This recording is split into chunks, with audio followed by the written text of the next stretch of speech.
Assalamu alaikum wa rahmatullahi wa barakatuh. Welcome to Amazed by the Quran, a series in which I try to share with you things I find amazing about the Quran. Continuing on the subject of plurals, this is the last session I'll have with you guys about plurals. I'll actually have a further conversation with you about skies. I mentioned this in a previous session where I talked to you about the difference between sky and skies.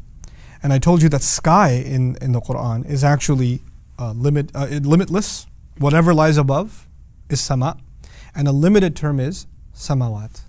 There are two ayat that are very similar in the Quran. One belongs in the 3rd surah, Ali Imran. The other belongs in the 57th surah, Hadid. Now I'll read the ayah in Arabic and I will also translate it for you. وَسَارِعُوا إِلَى مَغْفِرَةٍ مِّن رَبِّكُمْ وَجَنَّةٍ عَرْضُهَا السَّمَاوَاتُ وَالْأَرْضُ أُعِدَّتْ لِلْمُتَّقِينَ. Rush to the remembrance or to the forgiveness from your master. Rush to forgiveness that comes from your master.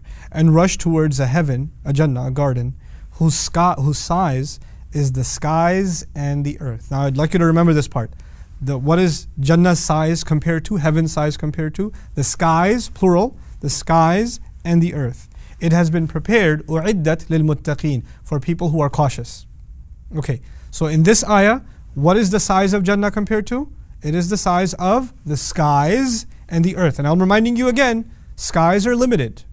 Skies are limited. What's unlimited? Sama, sky. The singular is unlimited because it's whatever lies above. It's not limited to 7. Now, the other ayah, this belongs to Hadid. سَابِقُوا إِلَى مَغْفِرَةٍ مِّن رَبِّكُمْ. Race. The previous ayah said rush. This one says race to forgiveness from your master. وَجَنَّةٍ عَرْضُهَا, and a garden whose size كَعَرْضِ السَّمَاءِ وَالْأَرْضِ is something like the size of whatever lies above and the earth. Wait, one was the size of Jannah that you should work for is equal to the skies, plural. This one, the size of Jannah is close to, it's something like the size of whatever lies above the sky. Meaning the sky is bigger this time. The sky is bigger this time, it's whatever lies above. So how come one Jannah is compared to a smaller space and the other Jannah is compared to a bigger space? How does that work? And the other one, it was an equality. In other words, its size is the size of the skies and the earth. This one is, its size is nearly equal to whatever lies above, but not quite. It's not equal, okay? The awesomeness of these ayat, first of all, is that one Jannah was prepared for al-muttaqeen, for people who have taqwa. People who are God conscious. And it's not the only quality. الَّذِينَ يُنْفِقُونَ فِي السَّرَّاءِ وَالضَّرَّاءِ. The people of God consciousness who spend when it's easy and when it's difficult. وَالْكَاظِمِينَ الْغَيْظَ. And people who suppress their anger. وَالْعَافِينَ عَنِ النَّاسِ. And people who pardon others lovingly.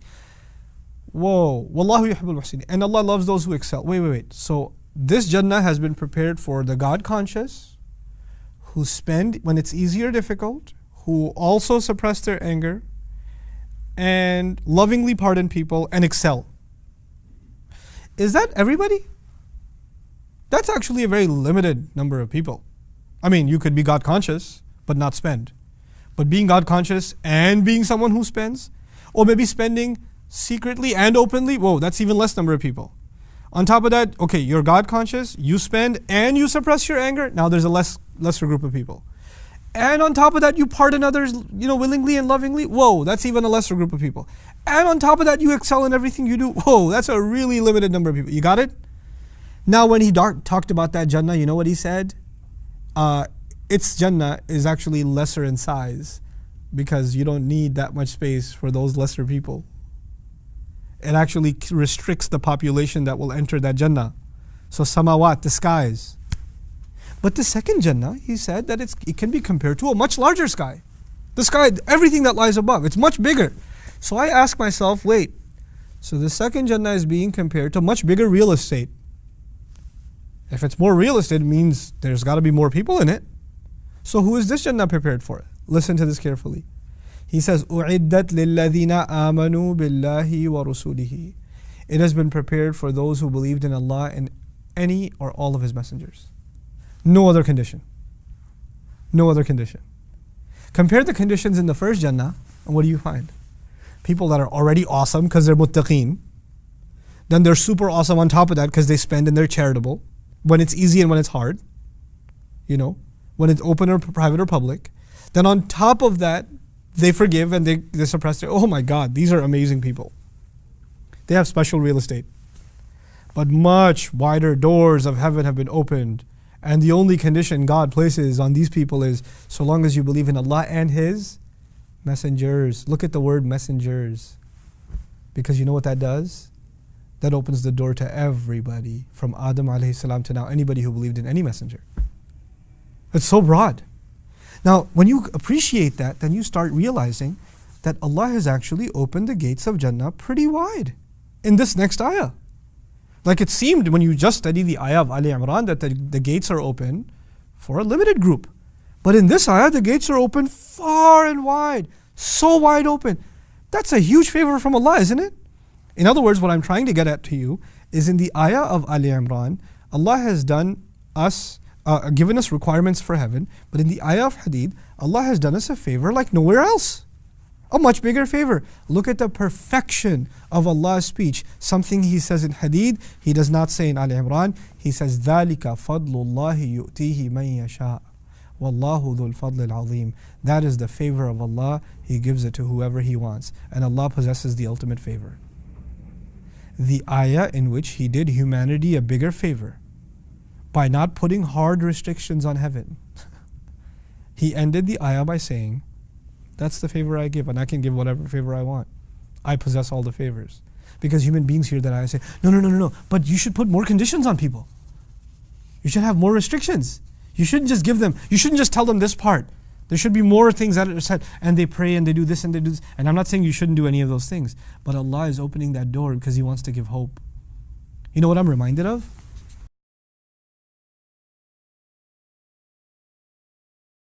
Comes to the Prophet ﷺ and says, "Ubayyi'uka ala salatayn." It's so awesome. He says, I'm ready to pledge my allegiance to you.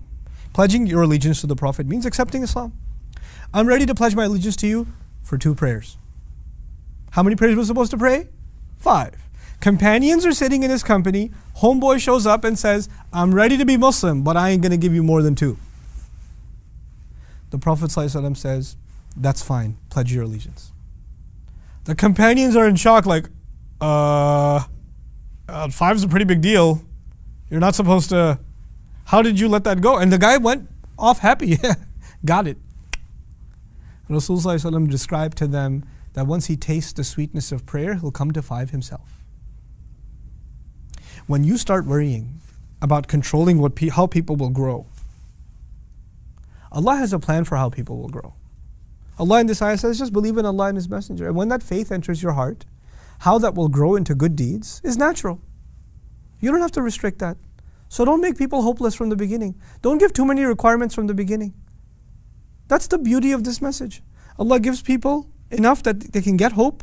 And once they have hope, they can improve themselves and they hold themselves more responsible. Then they grow more, then they hold themselves more responsible. Instead of Allah burdening everything on them from the beginning, let them grow and mature so they can carry burdens on their own. This is the beauty of our religion.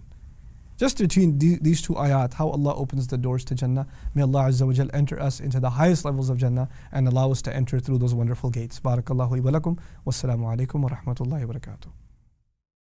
Assalamu alaikum wa rahmatullah. If you enjoyed this video, please do share it with friends and family. If you want to see more videos from this series, click on the box at the top. If you want to see other videos, click on the box at the bottom. And don't forget to hit the subscribe button. Thanks.